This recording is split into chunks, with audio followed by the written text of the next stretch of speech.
Yes, ngibihe byiza rero kuri mwebwe mwadukurikiye kuri Kasuku Media TV iminsi yose turabakunda cyane kandi tubahoza ku mutima. Uyu ni Jesu Kristo wamipanga icyogere mu nkuba umwami w'abagore banyarwandakazi turi kuri live iyi nkuna ntangiye ikindi kiganira hangaha burya nuko tubikora gake navuze ni ntago uyu munsi nshobora kwicara ntarimo ndi entertaining abantu ariko se ndi entertaining abantu ngewe ntarimo ndakora nibiganiro bishobora kuza kujya kuri YouTube mu gihe umuntu utadukurikiye kuri live nawe ashobora kuza kungukirwa akabireba. Reka rero mbabwira ikintu kindi mutari muzi. Aba diaspora akenshi na kenshi nkiyo nakoze ibiganiro byabo bivuga ukuntu babayeho muri za Amerika muri za Europe n'ahandi bakunze guhita bambleminga ngo Jesu Kristo wamipango ngwe ngarika ngo ibintu ngo buvuga ngo ntanga ngaba ari sawa nge none nkaboganese ko mvuga ko wenda ngo mukora imirimo iciriritse cyangwa se wenda imirimo bifatwa ko igayitse mwagiye mumbabarira mugakora ibishoboka byose noneho mugakora wenda imirimo igaragara ko itagayitse isoni zikabica ahubwo ari bo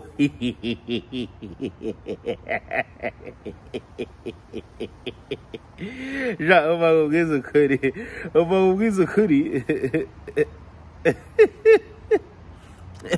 ubabwiza ukuri ikintu kimwe ngewe narahiriye abantu ndababwira ni iyo nabonye ikintu kireka nta kibonye cyangwa se nkaba ntakizeye nibwo ntakivuga ariko ikintu cyose cyabashije guca mu maso yanjye ikintu cyose nabashije kuba mbona ko nakivuga kikagira impact runaka kikagira uwo gifasha kikagira uwo kigira ibyo cyungura ndakivuga wababaruka babara wandirukarira ariko je nuko nteye muri kamere yanjye sinjya ngira ikintu bitibanga niba ari ibanga ryo kintu nkeneyeho menya yuko ngewe kurigira rwose nabigira. Ikindi kintu maze iminsi ndimo ndababwira aba diaspora benshi bakunda kujya gushaka muri Afrika nyuma bagasigara barimo barataka ngo ngewe ngo umuntu ngo nashatse ngo nasanze ngo atazi gukubitaga ibintu ariko se mwoka byaramwe ko umuntu abagiye gushakana nundi kugira ngo barebe ukuntu ubuzima bahangana nabwo bakazareba ko bakiteza imbere. Ibyo bintu byo kuvuga ngo kujya kunama kundi ngo kamutatura kamutanyaguza kugeza ubwo umwica byo byaje bite mujye mumbabarira mu mwizo kuri mwabantu mwe kuko hari nk'ibintu babitumvikana n'impamo ya Mungu pe kandi mwumve ko ibyo bintu rimwe na rimwe biri no mu bintu bikunda gusenya ingo z'abantu. Hari abantu benshi excuse me it's 11:07 it's 11:07 yeah. Oh okay, that's mine. Yeah, thank you very much. No umuntu warunzaniye intuza no umuntu warunzaniye agapackage kanjye ndababwira ni uyu mwaka wo muzihangane nshaka kuzabakubita icyo bita content ziteye ubwo byagiye bingora mu minsi yashize kuba umuntu yakora content abantu bakunda cyangwa se wenda abantu benshi bashobora kwisangamo bitewe n'ukuntu rimwe na rimwe ibikoresho rimwe na ikindi gihe kandi ntago umuntu yari yakamenya content nziza umuntu agomba kujya ahereza abantu benshi bakunda amatiku ariko murabizi neza amatiku buriyo tuyakoze twebwe banyakuyakora abantu ushiduka byagukozeho kandi shahu namwe muri aha ngaha mu wamwoshye umuntu agakora inkuru y'amatiku akinjira mu buzima bw'abandi akinjira mu muryango w'abandi mukajya muza aha ngaha mukamushuka ngo yego turagukiki ngibyo nibyo dukunda we ariko iyo agiye ntago mujya mumutabara. Niyo mpamvu navuze ni rwose ibintu by'amatiku ngewe reka mbemberetseho gatoya ahubwo nza n'izindi content mbyanga mwaje mbona ko nagiye bakorera content nyinshi cyane zirimo inkuru zo mu bamotari nagiye bakorera content zirimo nyine content nyinshi cyane nagiye bahereza. So impamvu nagiye kwikorera inkuru zo mu bamotari ndetse tunakuraho kabyindi abantu bagiye bavuga ko ngo bitavugitse neza ngo abantu bashobora gutekereza ko ari ibindi byo mu musarane. So biba ngombwa ko kabyindi tuyikuraho tuzana inkuru zo mu bamotari. Inkuru zo mu bamotari impamvu twazizanye rero ni inkuru zo mu bamotari ni inkuru umuntu akora ariko nanone kandi yabwiwe n'umumotari gusa ni inkuru butizeye 100%. Ni nayo mpamvu nyine n'umumotari yarimo arakuganiriza iyo nkuru cyangwa se umumotari yarimo arakubwira iyo nkuru akenshi umumotari yarimo arakubwira nk'inkuru arakubwira ngo sinzi umuntu wambwiye ibi bintu arambwira ngo gutya na gutya gutya na gutya gutya na gutya kandi aba yaravuganye n'uwo muntu aramuzi, ntago umuntu ashobora gusa kwidumbukiza ngo akubwiye inkuru. Niyo mpamvu rero numva ko inkuru zo mu bamotari zari sawa cyane, kuko iyo navugaga inkuru ntago navugaga amazina ya ba nyirayo, ariko wenda ba nyir'ubwite bakabasha kuba babyisangamo, kuko nanjye umumotari nanjye ntago bajya mwibuka na plaque mba ntarayifashe. Izo ni inkuru zo mu bamotari sha. Izo ni inkuru zo mu bamotari, ni uko zikorwa. Nuvuga ngo ni inkuru uvuga, ni inkuru uvuga nawe ukaba utayizeye neza, kuko nawe umumotari barayikubwiye aba yarakubwiye ati ntabwo azi umuntu wayimubwiye, kandi uwo muntu baba barahuye bakaganira. Ngo Papi Empire, Papi bimeze bite? Papi Empire TV, wita Ndahiro Valence. Papi ni umuntu wanjye cyane, ni umwe mu bantu mvuga ngo bimbere cyane rwose abantu banjye. Urumva nawe abandabuye yuko abari maradukurikira cyane 5 kwa 5, ndetse babinacibije cyane ko umuvandimwe aza akakugaragariza ati rwose turi kumwe. So abandi bantu bakunda kumbaza ngo ese Jay Squeezo wa Mipango kuki udakunda kwamamaza, kuki udakunda gutwikira indirimbo z'abahanzi, kuki utajya ukunda gupostinga amafishaje y'abahanzi? Reka nze mbabwize ukuri, iki kintu rwose nimushake mu recording, muri tayari kuri recordinga bino bintu, mumbabarire mubwize ukuri. Niba muri tayari ku recordinga mwandikanga muri comment ngo turi tayari, ndashaka kubabwira akantu kadanje, kandi akantu karaza kubagirira akamaro. Ndagira ngo muze no kuza kugasharinga ahantu hose, kugasharinga ahantu hose muri comment, mumbwire niba muri tayari kwa mwari recordinga, ntangire mbabwire. Jewe narababwiye, ndababwira nti nzabivuga ikiba kibe, unyanga azanyangira ibyo ngibyo, unkunda azankundira ibyo ngibyo. Muri tayari kuri recording, ibi bintu mbibabwire, muri tayari kuri recording bino bintu. Nimura abantu 10 bavuga ngo bari tayari rwose, ndahita ntangira kubibabwira, nta mikino ngewe tayari. Maze kubona abantu 3, mumbwire ngo muri tayari, ubundi mbere tayari, mumbwire ngo muri tayari, ntabwo ndi mukomeze mutarambwira ngo muri tayari. Aha, so natangiye rero ubwo impamvu ngewe Jay Squeezo wa Mipango ntagisharinga indirimbo y'umuhanzi utanyishyuye ni iyi ngiyi. Bano bahanzi bitwa ko ari bakuru, bano bahanzi bitwa ko ngo baririmbye kera, aba bahanzi bumva ko ngo ari abastari, nta rukundo na ruke bagira. Nanjye niyo nakora ikiganiro akakibona ko ari na cyiza, ntashobora no kugisharinga, reka da. Yemwe nta nubwo yashobora no gukora ikirori mu rugo iwe, nta nubwo ashobora kugira akandi kantu antumiramo. Afite abandi bantu yitumirira, kandi ngewe ndimo ndamuvunikira, ndimo ndagira gute, ndimo ndamusharingira, ndimo ndamufasha kwamamaza ibihangano bye n'ibiki byose. Noneho ikindi kandi, abo bahanzi bose bakwibuka kubaho igihe agiye gusohora indirimbo cyangwa se afite event runaka, nibwo atangira kongera kukwita brother, nibwo yongera kwibuka kuriho. So nahisemo kuvuga ngo reka ndeke kuba igikoresho cy'abandi. Niba nkeneye n'ubundi njya kuza muri no showbiz, ntago yarabizi yuko nzaza ashobora kuba no mu bandwanyaga, ahubwo akaza kuza kuvuga ngo reka wenda twibera inshuti kubera ko maze kubona nawe hari aho maze kugira ugera. Ahubwo ndavuga nti kitampaye amafaranga nanjye ntago ngisharinga. Ushobora kunyoherereza nk'ibiboro byawe uri uruhanzi, ukanyoherereza ibiboro byawe, ikintu cyakora ngufasha ni kimwe, urayinyoherereza nkahita nyikoherereza inshuro 100 kugira ngo nkwereke ko nyine nabibonye. Ngenda bifata nkahita nkora forward, nkayiguforwardinga wowe wenyine gusa, inshuro 100. Kandi wategereza ko na uploadinze ahandi hantu cyangwa se nayinyuza ahandi hantu, reka da, kirazira kikaziririzwa. Utambaye ibiceri ntago bikunda, uko niko kuri. Ariko yari umwana wo mu underground uje akanyegera kambwa ati mfasha n'ibiki byose, nshobora kuba nabikora. Ariko bano bahanzi bo nta mutima bagira bro, nta mutima na muke bagira. Ngewe hari abahanzi b'inshuti nari mfite rwose, ariko naje kugenda mbona ndavuga nese uyu muntu ubu ntitubanyeho meze nkaho mwiho mahora. Hari n'ahandi hantu ugera ukajya kumukumuye na nk'umuhanzi muri kumwe muri muracilinga, nono wamubaza nka runaka ukajya kumuguma atako runaka buyo urabona nyewe ibintu byanjye najya mubimuhamagaramo nagira gute, uriya yaje ni nk'umufana ibiki byose. Okay, so no kuvuga ngo nawe iyo udahari ni ibyo ngibyo ashobora kuba avuga. Nta ni mpamvu rero kugira ngo ngewe njye kugusharingira ibiboro byawe cyangwa se wenda ngo njye kugira gute. Ubwo abanzi neza ibyo mvuga murabyumva neza. Papi ndabizi arimo aragenda nyumva neza, cyane n'abandi mwese ndabizi neza ko iyo nkuru atari nshya muri mu matwi yanyu, gusa mwumve neza ko aba bahanzi nta rukundo bagira bro, nta rukundo na ruke na ruke. Ushobora no kupfusha umubyeyi wawe kandi witwa ngo uri inshuti n'umuhanzi runaka, agahita akubwira uburyo afite igitaramo mu Ruhengeri, agahita akubwira uburyo atabasha kuboneka, agatangira ibaze wagize ibyaga ariko arimo arakubaza ngo se ngo nje hariya ngo buri yanga abantu ngo bahita bambona ngo bagira none se uragacurama, uri umunyorogoto, uri urunyo kugira ngo abantu ntibakubone, uri igiki we nyangara gata musenze mpesi senji sanke. Niyo mpamvu jewe rwose ubushuti bwanjye n'abahanzi narabuparitse, nashyizeho akadomo.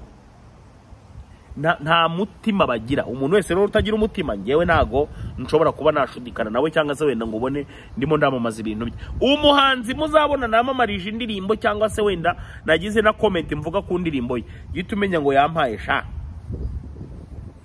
Uwo nguyu umenya ngo yampaye, utampaye ntago nshobora na gato.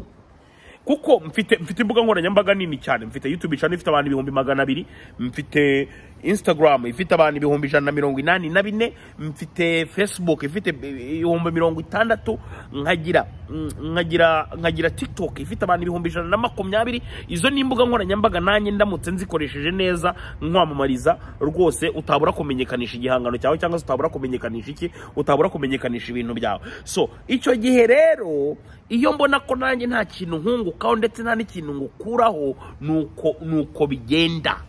Kera sha uzukuru kera ngewe nk'ibihanzi byajyaga binyoherereza akaboro nkahita mbitwika.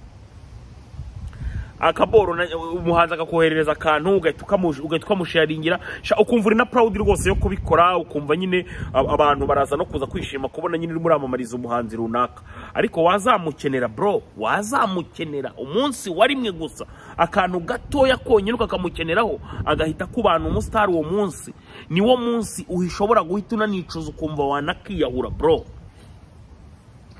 Nagiye memukirwa n'abahanzi yewe najyaga mfata nk'inshuti zanjye magara, ku munota wa nyuma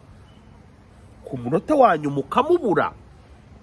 Ndavuga ni rero aho kugira ngo nzashwane n'umuntu rwose nagumana ubwo buhanzi bwe, ubwo bustari bwe. Kandi mpamya neza ntashidikanya ko hari abahanzi nubwo wenda bo bumva ko ngo barenze bagize gute, ariko hari abatandusha ubustari ni izina ry'Imana. Kuko hari nk'umuhanzi ushobora kujyana ahantu nko mu Bweyeye ugasanga nta muntu umuzi, wamujyana za Ruhengeri ugasanga hebana abantu ntago bamuzi, ariko Yesu izo wamipanga aho wanjyana hose utanze se ninde kiri kutaravuka. Buri kiremwa cyose cyageze ku isi kiba kizi Yesu izo wamipanga icyogire mu nkuba. Ni nayo mpamvu mbabwira ni uyu mwaka wa 2025 ho byanze bikunze ugomba kunkunda byanze bikunze. Ebane ndimo ndabiharanira urankunda byange bikunde. Kuko natangiye mfite abafana bagera muri 5, ariko ubu ngubu nsigaye mfite amamiliyoni y'abantu basigaye bambwira ngo Yesu izo mipango turagukigiki, turakwemera mwana turakwemera.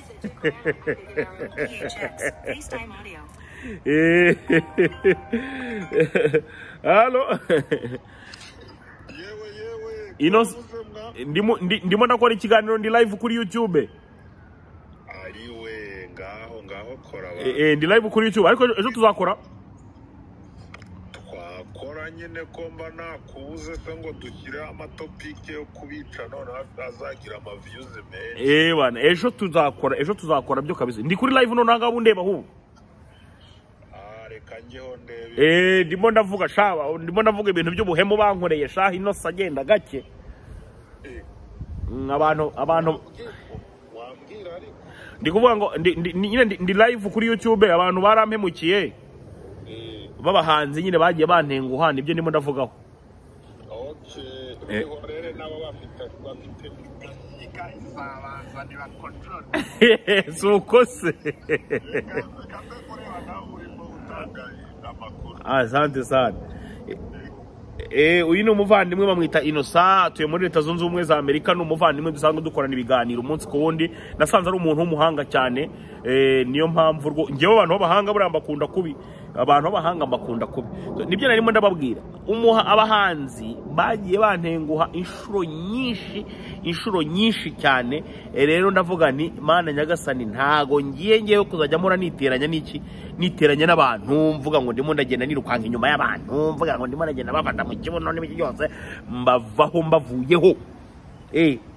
Nabavuyeho. Reka mbabwire, Jay yazamuye ya mpano, azamura Nyakiso n'abandi benshi ntarondoye, kandi niba babizi Jay uziko ibyo ni ibintu nta muntu utabizi. Abo ni abantu nagiye nshyiramo amafaranga, nagiye bwana we byihorere sha. Abazi story yanjye n'uwitwa Meddy, ngira ngo mwebwe wenda murabizi, kandi sima nshaka no kwirirwa mbivugaho inshuro nyinshi, ariko wenda ngira ngo story yanjye na Meddy abantu benshi barayizi.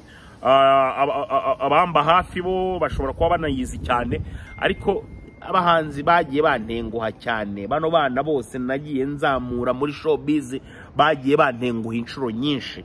Niyo mpamvu yewe rwose nahisemo kugira ngo nzajya nibanira n'abaciriritse, mwita bako baciriritse, nzajya nibanira n'abantu nyine nzi neza ko uyu nguyu niyo byagenda gute yagera hirya akagira gute, ariko nta kibazo. None se umuvandimwe bita Yaka, si yari igihe twabaga turi kumwe nawe, twamara gutandukana yagera hirya akantwika, kandi agahita ambwira ati umusaza ati ndagutwitse. Urumva ni ibintu biri sawa, wumva nta nicyo bitwaye disi, kandi akabikora mu rukundo nta bugome. Ariko umuhanzi we iyo agutwitse abagutwitse papa, ashobora kugenda hari akavuga ibintu biri bizarre, abantu bakagufata ukundi kuntu. Meddy atuye ese Kasuku? Meddy atuye se muri Texas, mu mujyi wa Dallas. Ariko abantu benshi barabizi mwana, aba bahanzi bo shaho burajya ndema nk'umuntu uvuga ngo ngiye umuhanzi runaka ngo ndamukunda, ngo mbona yitonda, ariko sha ntago mubazi mwebwe bro. None uzi ukuntu umuhanzi ashobora no kuba yanaguteranya abakire bose banga umuntu babeshya ko bifitiye amafaranga yabo. Bano bahanzi rero baremye mu kinyoma, niba mutari mubizi. Uzi ko umuhanzi ushobora kuba wavuga ngo umuhanzi runaka wenda bashobora kuba atahemuka atagira gute, ariko mu minota itarenze 2 cyangwa 3 aba amaze kuguhemukira nyine. Icyo ni ikintu byo rwose ugomba kubaho bizi neza ko umuhanzi nta numwe nkuyemo. Uko niko abahanzi baremye, icyo cyo rwose mugomba kukimenya, ni kamere yabo. Yewe rero naravuze ni aho kugira ngo nzakomeze kubaho nshwana n'umuntu, ejo yongera ntera injuga ngo twasubiranye, cyangwa se wenda ngo you my brother ambesha just ko wenda agiye gusohora indirimbo, cyangwa se wenda hari ibindi bintu agiye gukora. No, nahisemo kuvuga ngo rwose nzabaho uko mbayeho, nzabana nabo tubana. Ari kubyo kuvuga ngo nkomeje kwihoma ku muntu, never ever. Ntihari abo mwabonye se barimo barakora ibitaramo kandi mubizi neza ko ari abashuti banjye, ariko mukaba mubizi neza ko ntashobora kuza kubivugaho. Cyakora uramutse umubwiye ngo fata ibiceri, ndavuga nti okay nta kibazo, hano ho rwose nta gihombo kirimo. Ariko noneho ikindi kandi mugomba kumenya ku bahanzi, uzi ko umuhanzi aba yumva we yabamuhereza nk'ibimiliyoni 10 cyangwa 15 n'urugero, noneho wowe bamubwira ati none se ko tugwaye n'amafaranga, wowe tubwire muri promotion bizagera. Ati no, ati promotion ibyo ngibyo byihorere, nzabyikoreshereza, byihorere. Agashaka we kubimwamamariza ku buntu. Noneho nkongera nkakubaza wa muhanzi, nkakwaza igitaramo ugiye gukora, ugiye kuririmbiramo ubuntu, ko ngiye urimo urumva ko nabigukorera ku buntu ngo just as a brother, wowe ugiye kugikorera ubuntu se? Toka uri we kubadida. Igihe cyose uzi ko utagiye gukuririmbira ubuntu, cyangwa se igihe cyose uzi ko ibyo ugiye bagwaye mu mafaranga, ntuzigere wumva ko ngiye nabikorera ubuntu. Iryo ryo rwose ni ihame, ni ibintu namaze kwisetingamo, ni ibintu namaze kwishyiramo, nta n'umuntu ushobora kubinkuramo. Guys, ndababwiza ukuri ko igihe cyose uzabona ndimo ndasharinga indirimbo n'umutima wanjye wose, cyangwa se wenda fishaje runaka ishushanyijeho umuhanzi, jya umenya ngo nishyura. Bitari ibyo ntabyo nakora. Tubwire ku bya Dani Nanone Jay we. Dani Nanone rero ngewe amakuru mperuka nuko we n'umugore we batari bameze neza, ariko Dani Nanone agira umuti buriya. Iyo Dani Nanone ashaka ko umugore atavuga, aragaruka agahita amutera inda direct. ubushize bari barabyaranye umwana umwe, noneho umugore akajya muri social media akavuga Dani Nanone aramucunga ahita agaruka ahita amutera indi nda vuba mu buryo bwihuse cyane kugira ngo noneho yicara atuje. Umugore nanone nimba wenda akawunga gashobora kuba kashize akaba nanone yongeye yatangiye cyangwa se wenda akaba akumbuye ko bamutera inda. Ni kuriya nyine ni kuriya babayeho rwose ibya Dani Nanone n'umugore we byo bigiyemo byagukomerana cyane. Bari abantu barakundana ahubwo umwe yakumbuye undi aratwika nyine. Morini yakumbuye gahunda ya Dani Nanone araza agahita amutwika. Nge namaze kubibona sha, ngewe nigeze kubijyamo ndabahuza ngira gute, ariko naje gusanga no barana abantu rwose ibyabo umuntu abigiyemo yazashiduka asaze mwoka byaramo. Mumbabarire rero murabizi mbahoza ku mutima bakunda cyane kandi ariko imvura imiragwa ahantu ndi, imvura imiragwa ntago nakomeza kwicara mu mvura ngo kugira ngo dukomeze tuganire. Mumbabarire nanjye ntago nabishaka kuva kuri no live, ariko tuzajya tugenda dukora n'izindi nyinshi cyane kandi ibintu bizagenda neza. Murakagira Imana.